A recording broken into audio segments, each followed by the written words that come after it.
বন্দে মাতরম গানটি খুব বিখ্যাত, সবাই জানো। কারণ ব্রিটিশ শাসনের বিরুদ্ধে স্বাধীনতা সংগ্রামের সময় জাতীয় জাগরণ ও দেশপ্রেমের প্রতীক হয়ে উঠেছিল এই বন্দে মাতরম সঙ্গীত।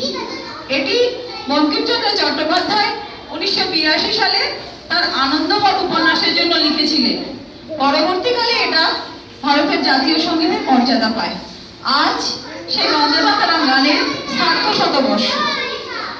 সার্ধশতবর্ষ পূর্তি উপলক্ষে ভাগ্যবন্ধুপুর প্রাথমিক বিদ্যালয়ের সমস্ত ছাত্রছাত্রী, শিক্ষক শিক্ষিকারা আমরা এক জায়গায় একত্রিত হয়েছি।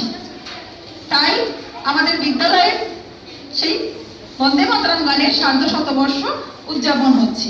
এটি স্বাধীনতা সংগ্রামের একটি প্রতীক। বন্দে মাতরম গানটি স্বাধীনতা সংগ্রামের প্রতীক।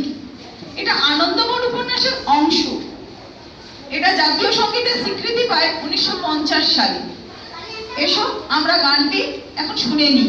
তৃতীয় শ্রেণীর ছাত্রীরা গানটি পরিবেশন করে শোনাবে। শুরু করো।